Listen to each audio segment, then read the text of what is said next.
હર્ષ સંઘવીના ગઢ સુરતમાં આમ આદમી પાર્ટી હવે કમર કસી લીધી છે અને એક પછી એક નેતાઓ ભારતીય જનતા પાર્ટી છે તેને ઘેરી રહ્યા છે અને બ્રિજરાજ સોલંકી તે ફરી એક વખત આકરા તેવર અપનાવતા ભાજપ છે તેના પર વરસ્યા છે, કેમ કે હવે ચૂંટણીઓના પડઘમ વાગી ચૂક્યા છે।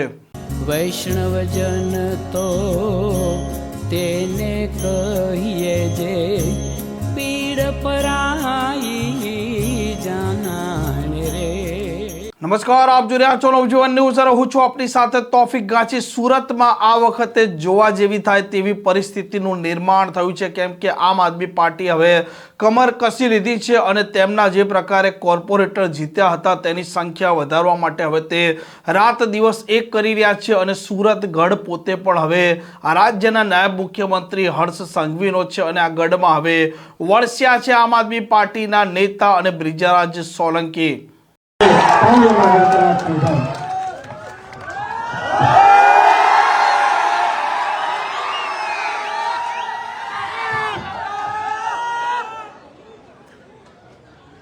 મજામાં બધા?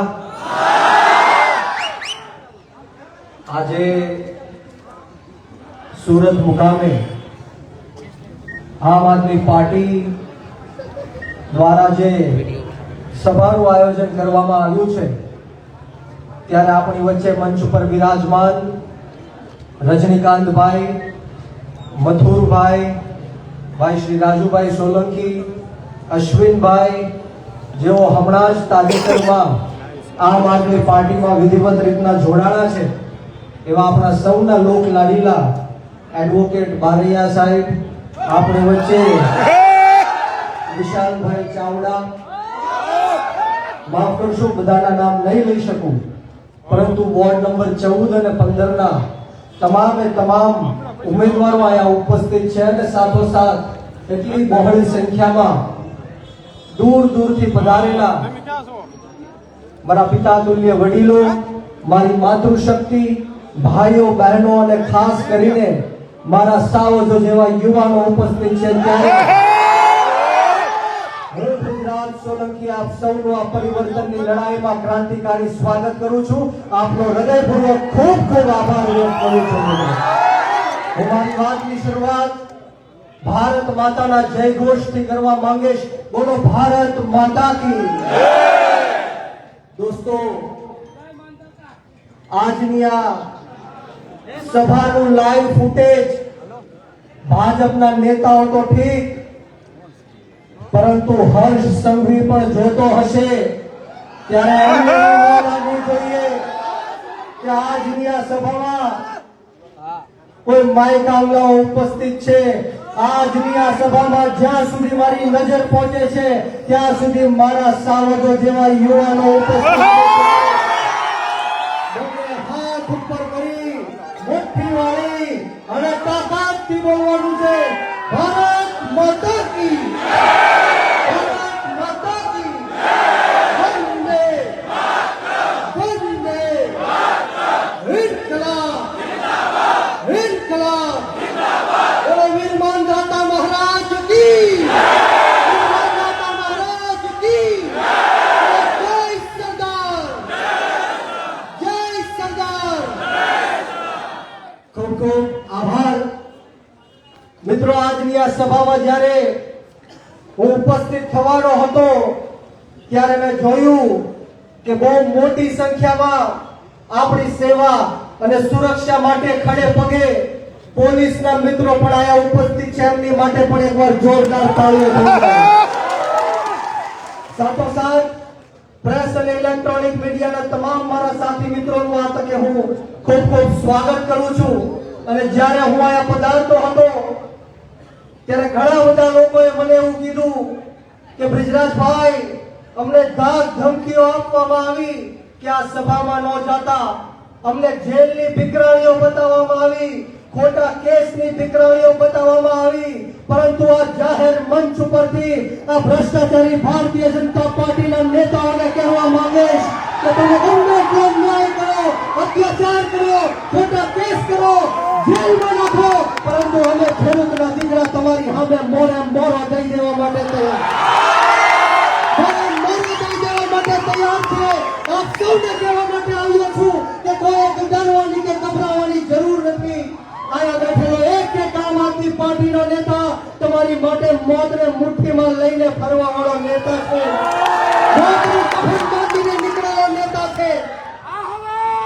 અમે આ ભાજપના ભૂત ભક્તોથી ડરવાના નથી. મને કદાચ તમે સુરત આવતા રોકી શકશો, પરંતુ સુરતની જનતાના દિલમાં આવતા રોકી નહીં શકો. હર્ષ સંઘવીને એવું થયું કે બ્રિજરાજભાઈને સુરત નો આવવા દીધા, એટલા માટે બ્રિજરાજભાઈ ડરી ગયા હશે, ગભરાઈ ગયા હશે. હવે ક્યારેય મારું નામ નહીં લે, હવે ક્યારેય સુરતમાં નહીં આવે. પરંતુ હું હર્ષ સંઘવીને કહેવા માંગુ છું कि ब्रिजराज सोलंकी को क्या आंडू पांडू गांडू समझा था? क्या सोचे थे नहीं लौटेंगे? अरे गलत, जब तक तोड़ेंगे नहीं तब तक छोड़ेंगे नहीं. मित्रों, आवनारी जे स्वराजनी चूंटણીઓ આવે છે, કોર્પોરેશનની ચૂંટણીઓ આવે છે, 26 તારીખે મતદાનનો દિવસ છે. ત્યારે આ ભારતીય જનતા પાર્ટીના ઉમેદવારોને છઠ્ઠીનું ધાવણ યાદ દેવડાવવાનું છે. અને કોઈ એક બટન નહીં, પરંતુ ચારે ચાર બટન દબાવીને સાવણાના નિશાન ઉપર મત આપીને આમ આદમી પાર્ટીની આખી પેનલને જીતાડવાની છે. મિત્રો, આજે હું તમારી વચ્ચે આવ્યો છું એ કહેવા માટે આવ્યો છું કે આ ભાજપની, આ હર્ષ સંઘવીની આ જેલની દિવાલો બ્રિજરાજ સોલંકીને સુરત આવતા રોકી નહીં શકે. આ જેલની દિવાલોના લોખંડના સળિયા બ્રિજરાજ સોલંકીને બોલતા રોકી નહીં શકે. આ પોલીસની ગોળીઓ અને દંડાઓ અમારી જેવા યુવાનોને ક્રાંતિ કરતા રોકી નહીં શકે. આ આમ આદમી પાર્ટી આંદોલનની કોખમાંથી જન્મેલી પાર્ટી છે. હવે ગરમ તપતી ભઠ્ઠીમાંથી નીકળેલા લોકો છીએ. અમે કોઈનાથી ડરવાના કે ગભરાવાના નથી. આપ સૌને હું વિનંતી કરવા માટે આવ્યો છું, આપ સૌને હું વિનંતી કરવા માટે આવ્યો છું કે આમ આદમી પાર્ટી યુવાનોની પાર્ટી છે. આપણે સૌએ આમ આદમી પાર્ટીમાં જોડાઈને જે 30 વર્ષથી આ ભારતીય જનતા પાર્ટીનું કુશાસન છે એમને નિસ્ત નાબૂદ કરવાનું કામ કરવાનું છે. અને મોટી હર્ષ સંઘવીઓ ફાકા ફોજદારી કરે છે કે કાયદામાં રહેશો તો ફાયદામાં રહેશો. કાયદાનું કામ કરશે, કોઈ પણ ચમરબંધીને છોડવામાં નહીં આવે.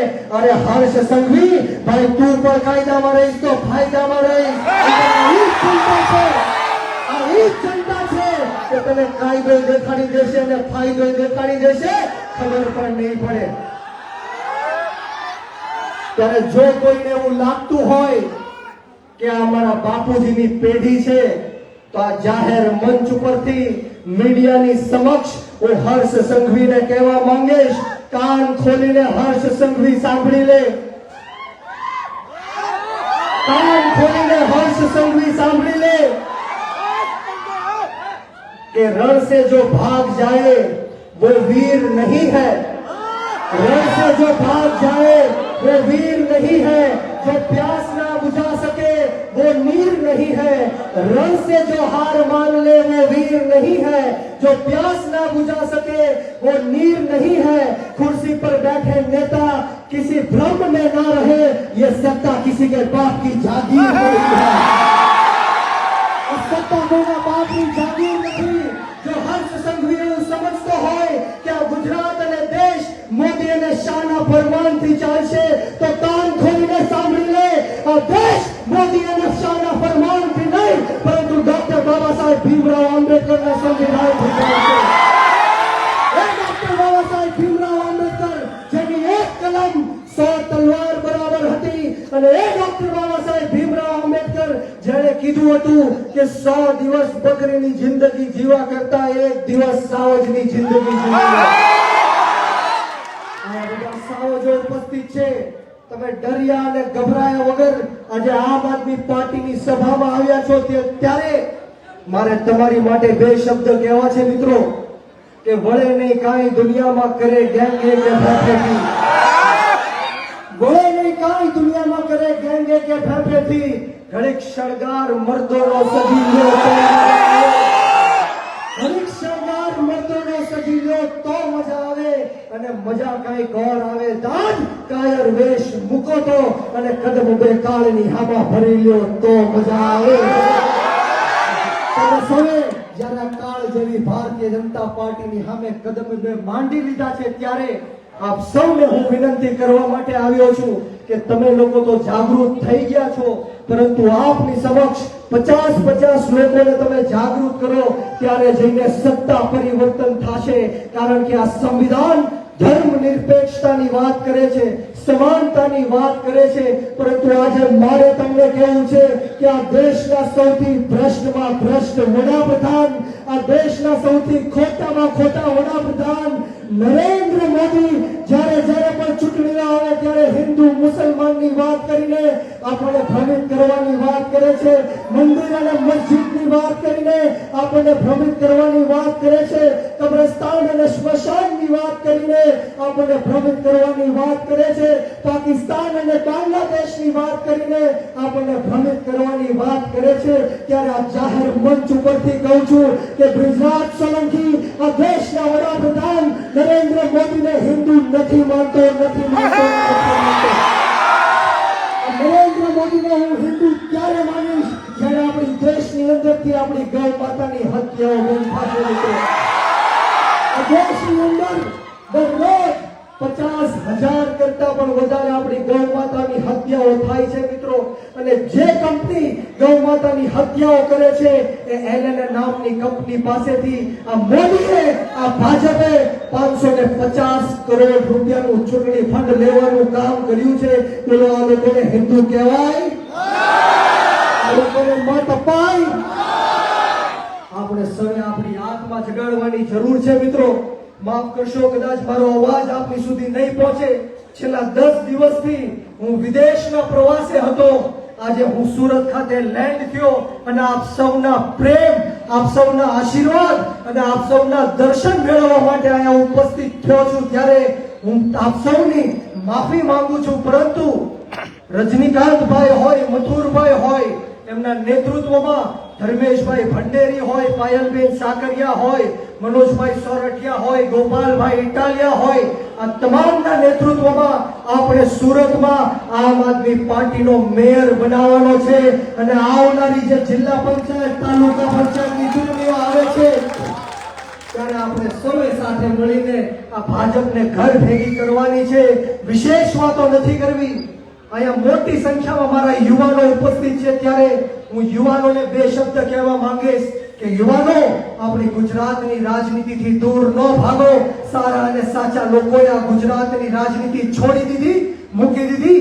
એટલા માટે ખોટા અને ખરાબ લોકોએ આ દેશની અને ગુજરાતની રાજનીતિ ઉપર કબજો કરી લીધો છે. આ ગુજરાતની રાજનીતિમાં તમારી અને મારી જેવા યુવાનોએ આવવું પડશે, ખેડૂતોએ આવવું પડશે, મહિલાઓએ આવવું પડશે અને એવા લોકોએ પણ આવવું પડશે જે નાના, દબાયેલા, કચડાયેલા, પછાત, ગરીબ, અશિક્ષિત અને વ્યસનોથી ઘેરાયેલા તમામ સમાજ, જ્ઞાતિ અને ધર્મના લોકોનો અવાજ બુલંદ કરી શકે.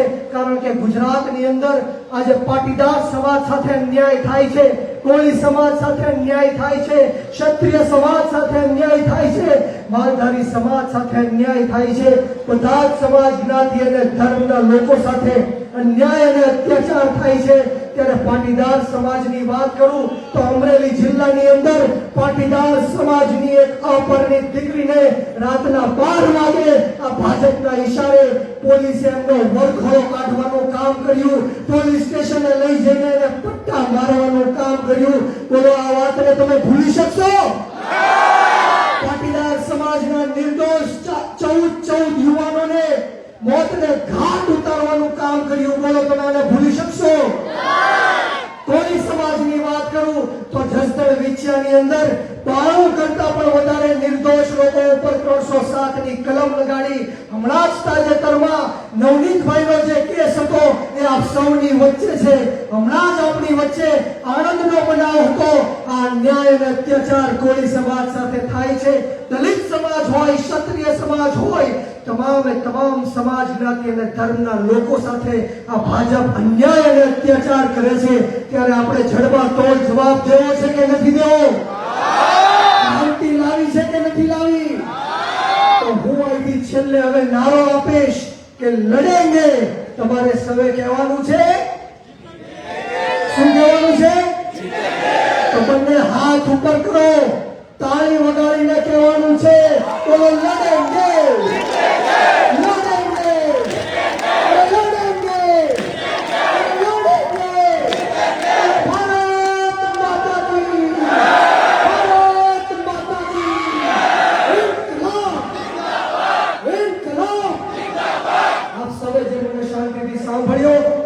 બોલવાનો મોકો આપ્યો. તમામ આયોજક મિત્રોએ એટલું સુંદર મજાનું આયોજન કર્યું એ બદલ તમામનો આ તકે હું ખૂબ ખૂબ આભાર વ્યક્ત કરું છું. ને આવો ને આવો સાથ સહકાર અને પ્રેમ હંમેશ મળતો રહે એવી માતાજીના ચરણોમાં પ્રાર્થના સાથે આપ સૌને બ્રિજરાજ સોલંકીના જય જવાન જય કિસાન, ભારત માતા કી જય.